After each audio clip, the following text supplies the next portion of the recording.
अस्सलाम वालेकुम दोस्तों, कैसे हैं आप लोग? ठीक हैं दोस्तों। इस वीडियो के अंदर हम डिस्कस करेंगे लेजिस्लेचर। देखें, लेजिस्लेचर एक गवर्नमेंट की ब्रांच होती है जिसका काम होता है किसी भी मुल्क में कानून बनाना। लेजिस्लेचर कवानीन को बनाते भी हैं, उनको तब्दील भी करते हैं और लॉज़ को रिपील या ख़त्म भी करते हैं। ये हुकूमत की एक अहम ब्रांच है। इसके साथ एग्जेक्टिव और जुडिशरी भी हुकूमत की ब्रांचेज़ हैं। एग्जेक्टिव का काम होता है कानून की इम्प्लीमेंटेशन करना और जुडिशरी का काम होता है उस कानून की इंटरप्रिटेशन करना। ये जो वर्ड है लेजिस्लेचर, ये लैटिन वर्ड से निकला है। इसमें दो वर्ड्स आते हैं, लेगिस एंड लेटर। लेगिस का मतलब है कानून और लेटर का मतलब है वो शख्स जो कानून पेश कर रहा है या प्रोपोज कर रहा है।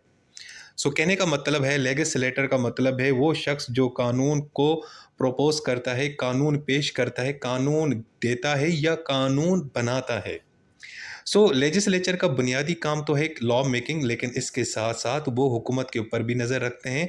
यानी जो एग्जेक्टिव ब्रांच है हुकूमत की, उसके ऊपर नज़र रखते हैं कि वो सही काम कर रही है कि नहीं कर रही, और साथ में जो अवाम है उनके जो इंटरेस्ट हैं और उसको भी ये रिप्रेजेंट करते हैं। लेजिस्लेचर दो तरह की होती हैं। एक होती है यूनिकैमरल, यानी उसके अंदर एक ही चैम्बर या एक ही हाउस होता है, और दूसरी होती है बाइकैमरल जिसके अंदर दो टू चैम्बर्स होते हैं और जिसमें upper house and lower house होता है। मुख्तलिफ कंट्रीज़ के अंदर जो लेजिस्लेचर हैं उनके मुख्तलिफ नाम हैं। जैसे कहीं पे पार्लियामेंट कहा जाता है, कहीं पे कांग्रेस, कहीं पे national assembly and so on. अब अगर लेजिस्लेचर की ऑर्गेनाइजेशन देखें तो इसमें पहली जो आती है वो है यूनिकैमरल, यानी एक ऐसी लेजिस्लेचर जिसके अंदर सिंगल हाउस है। यानी कि ऑल मेंबर्स जो है ना, वो उसके ना जितने भी हाउस के मेंबर्स होते हैं वो पार्टिसिपेट करते हैं और हुकूमत के काम के ऊपर ओवरसाइट करते हैं। और ये जो यूनिकैमरल जो लेजिस्लेचर होती है या ऐसी असेंबली जिसके अंदर एक ही हाउस होता है, इनका काम जो है ना बड़ा सिंपल होता है, फास्टर होता है, क्योंकि दूसरा हाउस होता ही नहीं है। नहीं तो आम तौर पे क्या होता है कि एक हाउस कानून बनाता है तो उसके बाद वो कानून दूसरे हाउस यानी दूसरे चैम्बर चला जाता है। तो यहाँ पे एक ही हाउस है, उसी ने ही मंजूर करना है, वहीं पे डिबेट होनी है, तो सिंपल और स्पीड से काम हो रहा होता है। अब इसके एग्जांपल ये है कि जो न्यूजीलैंड है, स्वीडन है, डेनमार्क, फिनलैंड, चाइना, यहाँ पे यूनिकैमरल लेजिस्लेचर है, वहाँ पे कोई दूसरा हाउस नहीं है, सिंगल हाउस है। उसके बाद है बाइकैमरल लेजिस्लेचर, एक ऐसी असेंबली जिसके दो हाउसेज हों, upper house and lower house. अब इसमें जो अपर हाउस होता है, सबसे पहले अगर लोअर हाउस की बात करें तो लोअर हाउस जो है ना उसमें जो लोग आते हैं, वो डायरेक्ट आवाम उनको इलेक्ट करती है। जैसे पाकिस्तान में नेशनल असेंबली लोग डायरेक्ट इलेक्ट होकर आते हैं, उनको हम फिर एमएनए बोलते हैं, मेंबर ऑफ नेशनल असेंबली। और ये जो मेंबर्स होते हैं और इसके अंदर जो सीट्स होते हैं ना दोस्तों, उस हाउस के अंदर, वो जिस भी वो इलाके से आते हैं या जिस भी सूबे से आते हैं उसकी आबादी के हिसाब से। यानी जैसे अगर आप देखें नेशनल असेंबली के अंदर पंजाब की सीटें ज़्यादा हैं क्योंकि पंजाब की आबादी ज़्यादा है, ठीक है। उसके बाद सिंध की ज़्यादा सीटें हैं, उसके बाद केपी एंड देन उसके बाद बलूचिस्तान, ठीक है। तो लोअर हाउस ज़्यादा स्ट्रॉन्ग होता है, यहाँ पे ज़्यादातर बजट वगैरह यहीं पे पेश किया जाता है और दूसरे भी मामलात यहीं पे देखे जाते हैं। इवन के जो प्राइम मिनिस्टर होता है, जो एग्जीक्यूटिव का हेड है, उसके खिलाफ जो वोटिंग होती है वो भी लोअर हाउस यानी नेशनल असेंबली में होती है। अब इसका एग्जांपल है जैसे इंडिया के अंदर लोकसभा और पाकिस्तान के अंदर नेशनल असेंबली। उसके बाद है अपर हाउस। अपर हाउस जो है ना, वो ज़्यादातर जो स्टेट या जो रीजन या सूबे है उनको रिप्रेजेंट करते हैं, और उसमें जो मेंबर्स होते हैं उनका इलेक्शन इनडायरेक्टली होता है ज़्यादातर, या बाज़ औक़ात नॉमिनेट भी किया जाता है। अब जैसे सिंध पंजाब पाकिस्तान के अंदर जो आपकी सेनेट है, उसके अंदर जो मेंबर्स हैं ना, सेनेटर जो बनते हैं, उनको ये सूबाई असेंबलीज़ इलेक्ट करती हैं, यानी उनका इलेक्शन इनडायरेक्ट होता है। अवाम उनको इलेक्ट नहीं करती, अवाम एमएनएज़ और एमपीएस को करते हैं, ये लोग इनको इलेक्ट करते हैं। और दूसरा ये है कि जो अपर हाउस है ना आपका, इसके अंदर ज़्यादातर जो हमने जो सिस्टम रखा हुआ है ना, वो ये रखा हुआ है कि सब सूबों को या रीजन्स को ना बराबर ही प्रेजेंटेशन दी जाए। वहाँ पे यानी कि आप देखेंगे जैसे पाकिस्तान के अंदर जो अपर हाउस सेनेट है उस पे 96 सीटें हैं, तो वहाँ पे आपको जो सारे सूबे हैं उनकी बराबर ही नशिस्तें होंगी, यानी 23 मेंबर्स होंगे पंजाब, सिंध, बलूचिस्तान और केपी से, ठीक है। और दूसरा ये है कि लोअर हाउस जो भी कानून बनाता है, अपर हाउस उसको दोबारा रिवाइज करता है, उसके ऊपर चेक करता है कि ये लोअर हाउस ने कानून बनाया है कि नहीं, सही बनाया, सारा कुछ उसके ऊपर दोबारा वहाँ पे डिबेट होती है। अब इसका एग्जाम्पल है राज्यसभा। इंडिया के अंदर अपर हाउस है और पाकिस्तान में सेनेट हाउस। उसके बाद है प्रिजाइडिंग ऑफिसर। ये जो भी ईच हाउस है ना, चाहे लोअर हाउस है या अपर हाउस, इसका एक प्रिजाइडिंग ऑफिसर होता है जो उसको लीड करता है। जैसे लोअर हाउस के अंदर उसको हम स्पीकर बोलते हैं। जैसे लोअर हाउस, जैसे पाकिस्तान में नेशनल असेंबली, उसका जो स्पीकर है वो अयाज सादिक है। और अपर हाउस का जो होता है ना प्रिजाइडिंग ऑफिसर, उसको चेयरमैन कहते हैं बाज़-औक़ात। पाकिस्तान में जो अपर हाउस सेनेट है, उसका चेयरमैन सेनेट होता है जो यूसुफ रज़ा गिलानी साहब हैं। ठीक है? सो ये जो ऑफिसर्स हैं, इनका काम ये होता है कि इस जो हाउस है, इसका ऑर्डर को मेंटेन करना, यहाँ पे सही तरीके से प्रोसीजर फॉलो किया जाए, सही तरीके से डिबेट हो, सही तरीके से कानून साज़ी हो, वोटिंग वगैरह हो, यानी कि सारा ये हाउस अच्छे से काम करे। इसकी ज़िम्मेदारी इन 2 लोगों के ऊपर है, स्पीकर एंड चेयरमैन के ऊपर। उसके बाद जी कमेटीज़, लेजिस्लेचर्स में कमेटीज़ भी होती हैं। अब ज़ाहिर बात है, एक असेंबली है लोअर हाउस, उसके 336 मेंबर हैं पाकिस्तान में नेशनल असेंबली में। अब वो 336 लोग तो काम नहीं कर सकते ना एट अ टाइम, तो वो क्या करते हैं, उनके डिफरेंट यूनिट्स बना देते हैं जिनको हम आमतौर पे कमेटीज़ कहते हैं। अब इसमें स्टैंडिंग कमेटीज़ भी होती हैं जो परमानेंट होती हैं, जो फाइनेंस की होती है, जो डिफेंस की होती है, एजुकेशन की होती है। इसके अलावा कुछ खुसूसी तौर पे कमेटीज़ बनाई जाती हैं जो स्पेशल और सेलेक्ट कमेटीज़ होती हैं, जो टेम्परेरी तौर पे बनाई जाती हैं। कोई मामला इन्वेस्टिगेशन करना है, कोई नया कानून बनाया जा रहा है, तो उसके लिए खुसूसी कमेटी बनाई जाती है। और इवन के बाइकैमरल सिस्टम के अंदर तो जॉइंट कमेटीज़ भी होती हैं, यानी upper house and lower house के दोनों के मेंबर्स मिला के वो एक कमेटीज़ बनाते हैं। सो कमेटीज़ में lower house and upper house के ही बंदे होते हैं। ठीक है? एक कमेटी में 20 होते हैं, किसी में 25 होते हैं, तो इस तरह से इन्होंने एक सिस्टम बनाया होता है। सो जितने भी मामलात होते हैं वो इन कमिटीज़ में पहले जाते हैं, एंड देन उसके बाद मेन हाउस के अंदर, जहाँ पे 336 के 36 बंदे बैठे होते हैं, वहाँ पे फिर डिस्कशन या वोटिंग के लिए वो चीज़ें लाई जाती हैं। अच्छा जी, इसके अलावा पॉलिटिकल ग्रुप्स और पार्टीज़ होती हैं असेंबलीज़ के अंदर। जिस सियासी जमात के ज़्यादा वोट होते हैं वो मेजॉरिटी पार्टी होती है और वही हुकूमत बनाती है पार्लियामेंट्री फॉर्म ऑफ गवर्नमेंट के अंदर। और जिनकी तादाद कम होती है वो माइनॉरिटी पार्टीज़ होती हैं और वो अपोजिशन में बैठते हैं और उनका काम होता है हुकूमत की अकाउंटेबिलिटी करना। यानी जिस सियासी जमात की ज़्यादा सीटें होंगी वो हुकूमत बनाएगी, और जो जिस सियासी जमात की सीटें कम होंगी तो वो अपोजिशन में बैठेंगे और वो हुकूमत के ऊपर नज़र रखेंगे। जैसे पाकिस्तान में अपोजिशन में पीटीआई है, और इसका जो आजकल जो अपोजिशन लीडर है वो अचकज़ई साहब हैं। ठीक है? पहले उमर अयूब हुआ साहब, उमर अयूब होते थे, अब वो ख़त्म, अब नाअहल हो चुके हैं, उनको सज़ा हो चुकी है। अब अचकज़ई साहब हैं। और जो सेनेट के अंदर अगर देखा जाए तो जो हमारे पास जो अपोजिशन लीडर हैं वो अलामा नासिर साहब हैं। ठीक है? और वो इस वक्त चेयरमैन के अपोजिशन लीडर हैं। इसके अलावा लेजिस्लेटिव सेक्रेटेरिएट होता है। इन असेंबलीज़ के सेक्रेटेरिएट होते हैं जो एडमिनिस्ट्रेशन और टेक्निकल सपोर्ट करते हैं, और किस तरह वो एजेंडा प्रिपेयर करते हैं, ऑफिशियल रिकॉर्ड मेंटेन करते हैं, पब्लिश करते हैं। ज़ाहिर बात है, अब नेशनल असेंबली सेनेट में इतनी कानून साजी होती है, उसके लिए पब्लिश किया जाता है कानून को, उनका रिकॉर्ड रखा जाता है, रिसर्च वर्क होती है, प्रॉपर जो सारा काम होता है वो सारा का सारा एडमिनिस्ट्रेशन का वो ये लेजिस्लेटिव सेक्रेटेरिएट करती है। इसके अलावा सपोर्टिंग स्टाफ होता है। लेजिस्लेचर्स के लिए क्लरिक्स होते हैं, लीगल एडवाइज़र होते हैं, रिसर्चर रखे होते हैं जो उनको समझाते हैं, और उनकी एक्सपर्टीज़ होती है कि लेजिस्लेटिव का प्रोसीजर किस तरह किया जाएगा। आइनी मामलात के ऊपर वो उन लोगों से राय लेते हैं, क्योंकि ज़ाहिर बात है भाई, इन लोगों ने कानून बनाना है, तो कानून बनाना तो आसान हलवा तो नहीं है ना। इसके लिए भाई ठीक ठाक आपके पास एक टीम होती है, तो वो सपोर्टिंग स्टाफ की कैटेगरी में आती है। अच्छा जी, अब हम देखेंगे role and function of legislature. सबसे पहला काम तो इस लेजिस्लेचर यानी जो पार्लियामेंट है, जिसको पाकिस्तान में पार्लियामेंट कहते हैं, उसके 2 हाउसेज़ हैं, नेशनल असेंबली एंड सेनेट।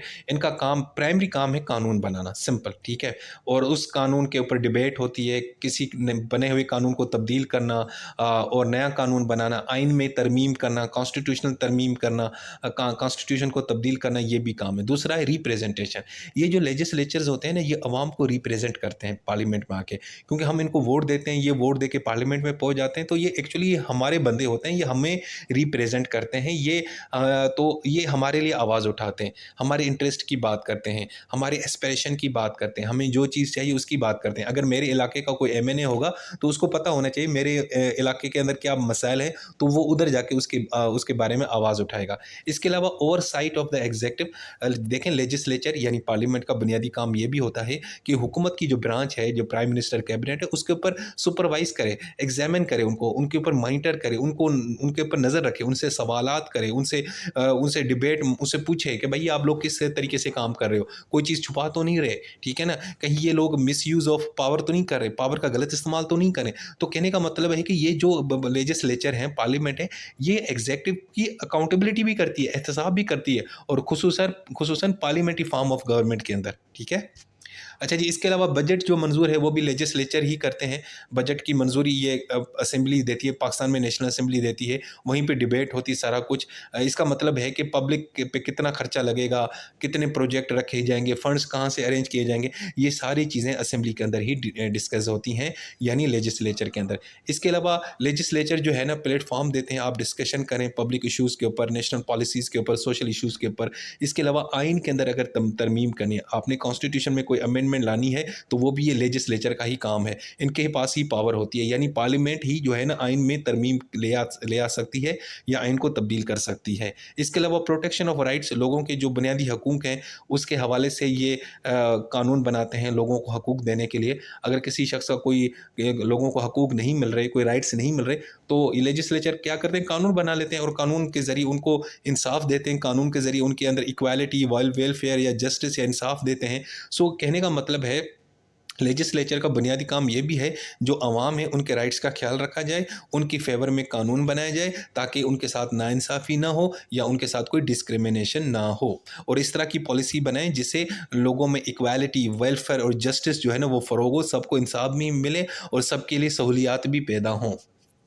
अच्छा जी, अब हम देखेंगे बाइकैमरल एंड यूनिकैमरल लेजिस्लेचर के फ़ायदे और नुकसानात। सबसे पहले बाइकैमरल के देखते हैं। बाइकैमरल में देखें जब 2 हाउसेज़ होते हैं ना तो चेक एंड बैलेंस का निज़ाम ज़रा स्ट्रॉन्ग होता है, क्योंकि अगर एक हाउस कानून बनाता है तो अपर हाउस उसके ऊपर नज़र रखेगा, अपर हाउस बनाएगा तो लोअर हाउस लगेगा। जब 2 लोग होंगे तो ज़ाहिर बात है एक-दूसरे पे नज़र रखेंगे। इसके अलावा रिप्रेजेंटेशन ऑफ डाइवर्स इंटरेस्ट, क्योंकि दोनों हाउस की जो जो वो है ना जो उसके अंदर जो वो जो नंबर्स हैं वो डिफरेंट होते हैं, क्योंकि लोअर हाउस के अंदर क्या होता है कि आबादी के हिसाब से लोग आते हैं और अपर हाउस में तो हम सब रीजन को बराबर बराबर डिवाइड करते हैं। जैसे अमेरिका में आपको पता है सेनेट के अंदर 100 सीटें हैं, क्योंकि हर स्टेट से 2-2 बंदे आते हैं, लेकिन वहाँ की जो हाउस ऑफ रिप्रेजेंटेटिव है उसमें जो है ना आबादी के हिसाब से उन्होंने लोगों को बिठाया हुआ है। सो कहने का मतलब है डाइवर्सिटी बहुत होती है, ठीक है ना। बाइकैमरल में नेशनल असेंबली में कुछ और लोग हैं, अपर हाउस में कुछ और हैं, तो different views, different diverse issues आते हैं।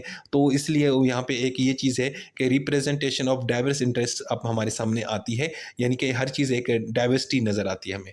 इसके अलावा डिस्कशन होती हैं, बिल्स जो है ना वो दोनों चैम्बर्स के अंदर डिस्कशन होते हैं, जो भी कानून बनता है बिल की फॉर्म में दोनों चैम्बर्स में अलग अलग उसके ऊपर डिबेट होती है। इससे क्वालिटी और कंप्रिहेंसिव बढ़ती है, लॉ मेकिंग का प्रोसीजर ज़्यादा शफाफ होता है। इसके अलावा पॉलिटिकल स्टेबिलिटी भी होती है। कोई भी कानून है तब वही मंजूर होता है जब दोनों चैम्बर्स जो है ना उसके ऊपर उसको अप्रूव करें, ठीक है ना।